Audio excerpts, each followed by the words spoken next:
네, 여러분 안녕하십니까? 취업대장입니다. 자, 오늘은 한국 거래소를 가지고 왔어요.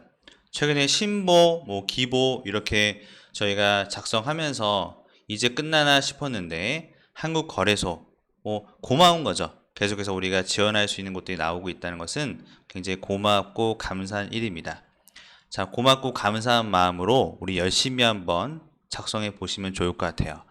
제일 작성하기 어려웠던 항목은 어떤 항목이신가요? 저는 6번 항목이 좀 어려웠던 것 같은데 여러분들께서도 6번 항목 쓰시니 좀 어떠셨는지 궁금하기도 한데 일단 제 생각에 대한 부분들을 정리한 것을 여러분들께 설명드려 볼 테니까 여러분들도 공감하신다면 좀 그런 방향에 맞춰서 한번 써보시고 또 이런 영상을 통해서 거래소에 대한 그 항목을 어떤 관점에서 바라볼 수 있는가에 대한 새로운 부분들도 한번 찾아보시면 어떨까 생각합니다. 자, 그렇다면 강의를 한번 진행을 해보도록 하죠. 강의라는 말이 좀 항상 강의를 많이 하다 보니까 입에 좀 배었네요. 네, 불필요한 말 삭제. 제가 편집을 안 합니다, 여러분. 네, 편집을 안 하고 그냥 바로 올리고 있기 때문에 네, 되게 화려하게 잘 편집해주는 분이 갑자기 떠났어요. 그래서 영상이 갑자기 퀄리티가 좀 떨어진 부분 양해를 먼저 드리도록 하겠습니다. 자, 그래도 컨텐츠에 대한 퀄리티는 떨어지지 않도록 최선을 다하도록 하겠습니다. 자, 보시게 되면 한국 거래소에 입사를 지원하게 된 이유에 대해서 써봐라. 우리 항상 아시지만 지원록이 쓰기 제일 어렵죠. 네, 지원록이가 뭐냐?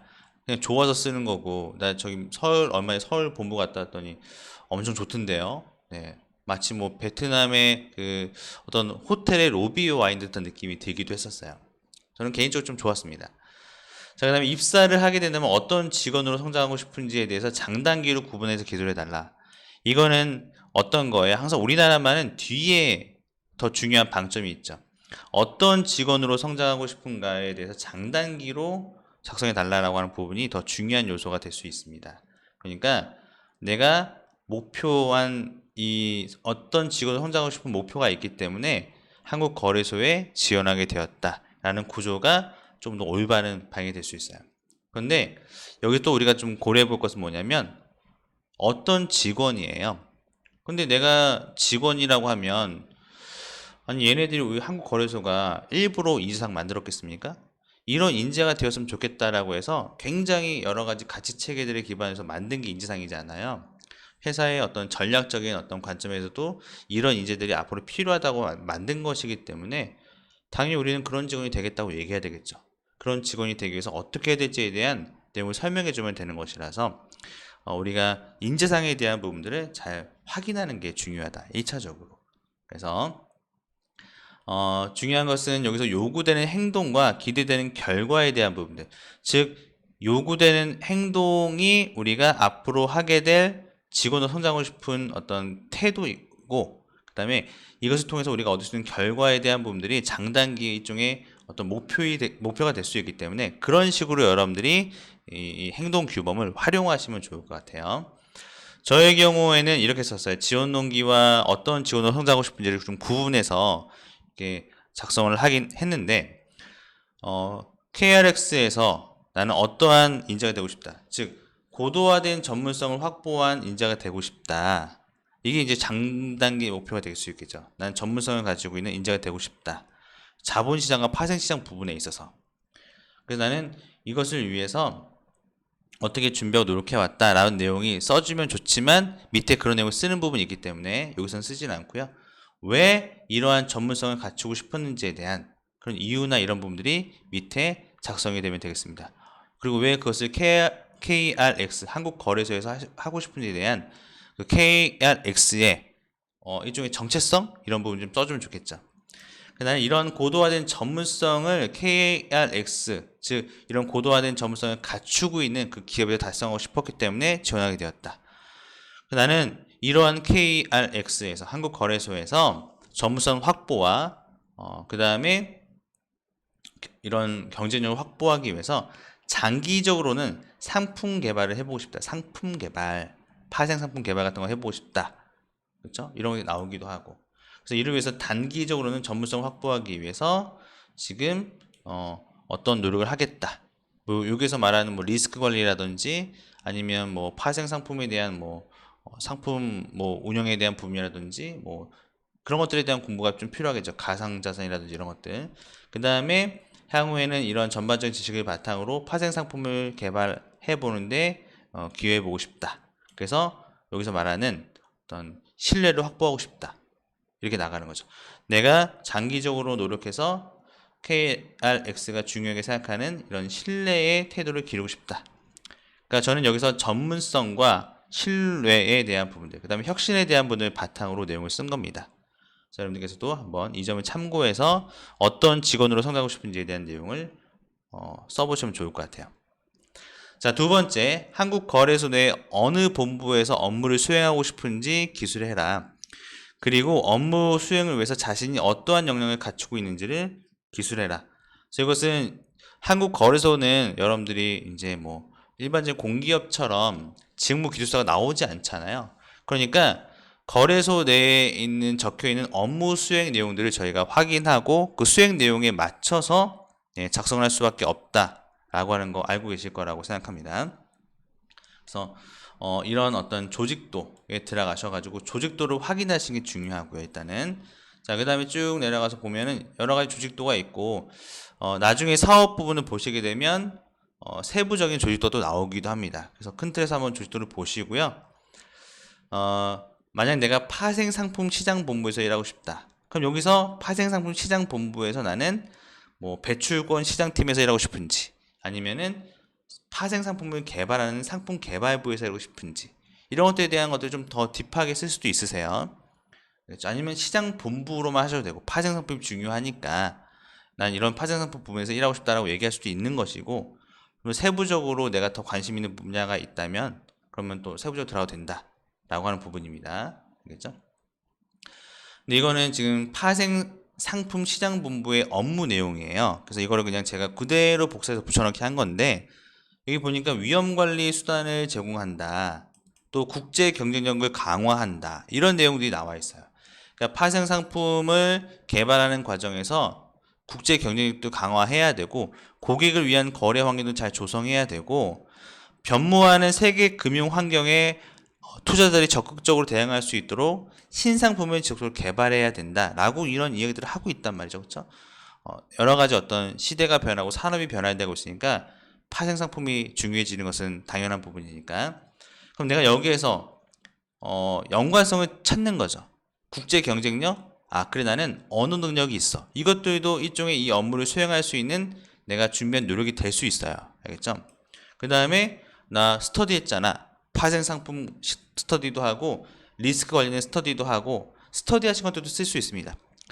저희끼리 스터디한 거고 증명할 수 없는데 쓸 수 있나요? 네, 써도 괜찮아요.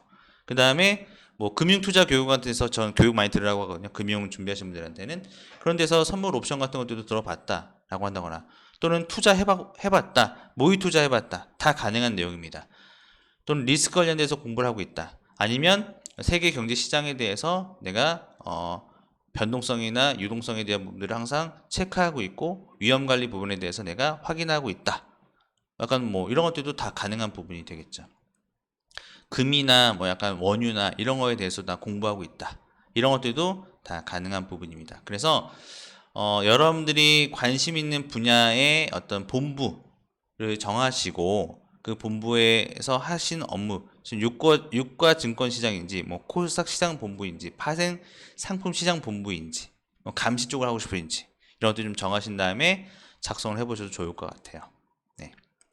자, 그 다음에 쭉 내려가서 3번과 4번 항목 같은 경우에는 우리가 많이 쓰는 건데, 그쵸? 근데 많이 쓴다고 해서 잘 쓰는 건 아니거든요. 저희가 많이 써왔던 항목이지만 이런 항목을 잘 못 쓰시는 분들이 더 많습니다. 네.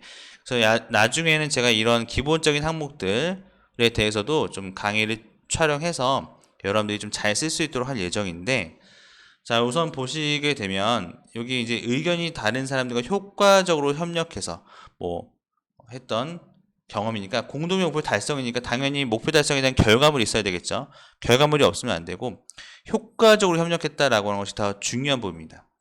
그런데 협력에 대한 부분들에 대해서 KRX는 이렇게 여기서 제시를 하고 있잖아요. 서로 협력하고 지식과 정보를 공유한다. 그럼 효과적으로 협력했다라고 하는 것은 어떻게 볼 수 있냐면 지식과 정보를 좀 같이 잘 공유해서 효과적으로 시너지를 냈다. 이게 중요한 거죠. 상부상조했다. 서로 부족한 부분들을 보완하고 시너지를 창출해서 효과적으로 목표한 바를 달성했다. 이게 여기서 요구하는 의도에 가장 잘 부합한다. 그래서 그런 내용으로 작성하셔야 되지 뭐 갈등이 있었지만 끝까지 노력해서 이런 거 쓰면 안 됩니다. 이렇게 쓰라고 할 때 갈등 쓰면 안 됩니다, 여러분. 알겠죠? 갈등 쓰지 않는다라고 하는 거 잘 기억하셔야 돼요. 그리고 어차피 밑에 보면 갈등도 따로 있잖아요. 그렇죠? 여기서 갈등, 의견 차이, 조율 이런 거 쓰면 안 된다는 점. 네, 그 점 잘 기억하시면 좋을 것 같고요. 이 부분을 잘 읽으셔서 네, 체크하시면 좋을 것 같습니다. 자, 그 다음에 4번 항목으로 바로 넘어가 볼까요? 4번 항목은 본인이 갈등을 겪었던 사례를 설명하고 그 해결 과정에서 본인의 역할, 어려움 극복, 느낀 점이죠. 자, 갈등을 겪었던 사례. 근데 갈등이 나쁜 건가요, 여러분? 아닙니다. 여러분, 갈등 나쁜 거 아니에요. 새로운 관점을 가지셔야 돼요. 갈등은 나쁜 게 아니라 오히려 좀 필요한 경우도 있습니다. 갈등을 잘 관리하게 되면 그 갈등을 바탕으로 우리가 더 좋은 대안을 마련할 수도 있는 것이기 때문에 여러분들이 갈등이 나쁘다가 아니라 갈등도 필요하다는 관점 제시할 수도 있고요. 느낀 점에다 그런 거 쓰시면 돼요. 느낀 점에다. 그 다음에 갈등에 나 중재자여야만 된다. 이거 아닙니다. 여러분 알겠죠? 이상한 얘기 듣지 마세요. 갈등의 당사자여도 상관없습니다.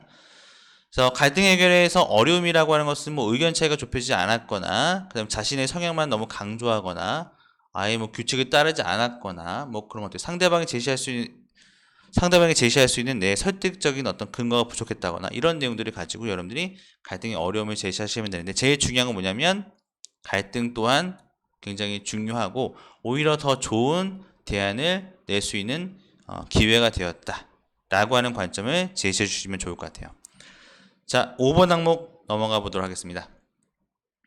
자, 미래의 성장 동력이 뭘까요? 그쵸? 자, 그 다음에 KRX가 증권 파생 상품 시장에서 어떤 역할을 하는지 설명하고 이 부분은 어차피 홈페이지나 다양한 어떤 그 내용에서 잘 드러나 있기 때문에 굉장히 중요한 역할을 하겠죠. 그쵸? 중요한 역할을 하는데 그런 부분들은 비슷하게 쓰면 됩니다. 내가 그 역할들에 대해서 뭐 고민하고 생각해서 쓰실 필요까지는 없어요. 다만 이제 미래의 성장 동력에 대한 부분은 자본시장이 지속 가능한 발전을 이어나갈 수 있도록 미래 성장 동력을 적극적으로 발굴하고 개발하겠다고 이야기하는데 이 부분 고부가 가치에 대한 시장 정보 상품을 완비한 데이터 종합센터를 구축하겠다. 급변하는 투자 환경에 대응할 수 있는 고객 맞춤형 인덱스 개발 체제를 갖추고 미래 신기술을 연구하겠다. 그래서 신규 사업들을 확대하겠다. 이게 이제 말하는 미래 성장 동력이 될 수 있으니까 이런 부분들을 여러분들이 내용을 파악하셔서 작성하시는데 활용하시면 되지 않을까. 그래서 국문 브로셔 이런 내용도 한번 찾아보셔서 읽어보시면 좋을 것 같아요. 자, 일단은 근데 미래 성장 동력은 해외 진출 이런 것들 제일 중요한 것 같아요. 제가 보니까 해외 진출 같은 것들 미래 성장 동력이 될 수 있고요. 또 스마트, 그러니까 IT 쪽이면 좀 그런 내용들 좀 많이 써주시고, 그 다음에 인덱스 펀드, 그 ETF 개발한다든지 새로운 상품 개발 이런 것들이 이제 되게 중요하죠. 뭐 ESG와 관련된 거라든지 탄소 배출권에 관련된 상품이라든지 이런 것들에 대한 노력이 좀 더 필요하다. 근데 이런 내용들이 밑에도 있잖아요, 그렇죠? 밑에도 있는데 왜 또 쓰라고 할까? 그러니까 이거를 여러분들이 보고 판단하셔서 네, 작성하시면 좋을 것 같다라고 해서 하나 보여드렸고요. 자, 그 다음에 마지막 6번입니다. 네. 자, 해당 과제 달성을 위해서 어떠한 노력이 필요한지를 구체적으로 논리적으로 작성해야 된다 라고 하는 건데 구체적이면서 논리적이다. 제일 어렵죠. 논리라고 하는 것은 이유나 근거를 잘 제시하면 된다라고 하는 거예요. 왜 그렇게 생각하는 것인지에 대한 이유나 근거를 뭐 다양한 이런 보도자료에 대한 내용이라든지 뭐 뉴스들을 참고해서 한번 제시해봐라 이런 것들이기 때문에 자, 그런데 여기 보게 되면 한국 증시 레벨업, 확고한 시장 신뢰, ESG 이니셔티브, 거래소의 체질 전환 이런 것들이 4대 지금 전략 과제로 제시한 부분인데 뭐 아시겠지만 전략 과제에 대한 부분들 잘 읽어봐야 되겠죠. 네, 보도자료 올라와 있습니다. 내가 근데 그거 찾기 힘들다 그러면 여러분들 그냥 블로그에다가 뭐 메일 주소 남겨주시면 되세요. 알겠죠? 그럼 제가 보내드리니까. 내가 이런 자료 찾기 힘들다 그러면 그냥 요청하세요. 그럼 제가 쓰면서 했던 자료들을 보내드리면 되니까요. 근데 쉬운 주제 선택하세요. 쉬운 주제. 어려운 거 하지 마세요. 그 보고서 보게 되면 뭐 이거 무슨 말이 다 이해하기 어려운 내용들도 있어요. 그런 내용들 말고 내가 충분히 이해 가능한 내용 안에서 잘 선택해서 논리적으로 쓰면 되는 것이기 때문에 어려운 소재를 굳이 뭐 어렵게 쓰실 필요는 없다. 그래서 지식이 충분하지 않다면 내가 좀 알 수 있는 주제를 가지고 더 잘 작성하는 게 더 바람직하다. 그 다음에 내가 IT 쪽이라고 한다면 이렇게 IT와 관련된 분야에 대한 그 핵심 전략 과제들을 판단해서 그런 내용들로 써야 된다는 점은 상식이죠. 네. 자, 보시게 되면 그냥 제가 생각하는 바입니다. 한국 증시 레벨업의 다양한 이슈들 중에서 K 유니콘 기업의 증시 입성을 촉진하겠다라고 되어 있어요. 근데 저는 이 부분 좀 리스크가 좀 크다고 생각을 하거든요. 왜냐면은 제가 최근도 아니죠. 작년에 뷰노라고 하는 기업, 제가 이제 스타트업 같은 거 되게 관심이 많아가지고 강의할 때도 이제 알짜 기업 스타트업 이거 많이 찍어주는데 뷰노라는 기업이 있었어요. 그래서 뷰노가 상장한대. 역시 K 유니콘, 앞으로 이제 유니콘으로 성장할 뷰노, 내가 이 기업이 정말 잘 될 거라고 생각했고 뭐 낭만닥터 김사부 이런 데 뭐 광고도 나오고 해서 여기 내가 사야 되겠다. 그래서 한 25,000원대에 샀습니다. 네, 증시 상장하자마자 25,000원대에 샀어요. 지금 얼마냐? 지금 들어가 보진 않은데 제가 확인할 때까지만 7,800원? 이 정도로 완전 떨어졌습니다. 뷰노. 네, 뷰노예요. 뷰노. 언젠간 되겠지 하는데 힘들 것 같아요. 어쨌든 이렇게 그냥 증시가 좋으니까 무작정 뭐 그 기업의 어떤 성장 가능성, 그 다음에 뭐 약간 영업력에 대한 부분이라든지 매출이나 영업이익이 굉장히 안 좋은데도 불구하고 그냥 기술력만 보고 상장을 추진하는 이러한 행태들이 이 투자자의 손해를 이끌었단 말이에요. 그런 거 하지 말자라고 하는 겁니다. 그러니까 그런 거 조심해서 우리가 투자자들이 기술 분야에 대한 어떤 지식이 좀 부족할 수도 있으니까 그런 것들에 대한 뭐 충분한 설명도 이루어져야 되고, 그 다음에 지금 예를 들어서 지금 그 기업이 투자자들이 제공할 수 있는 성장성에 대한 부분들까지도 잘 제시해야만 투자자들이 더 많은 투자를 할 수 있으니까 그냥 증시를 촉진하는 것만 신경 쓰지 말고 제발, 네, 제발 나 같은 어떤 투자자가 발생되지 않도록 우리 한번 해보자. 약간 이런 말씀을 좀 드리고 싶어요. 그러니까 저는 그냥 이 내용이 제일 쓰고 싶었던 부분이었고요.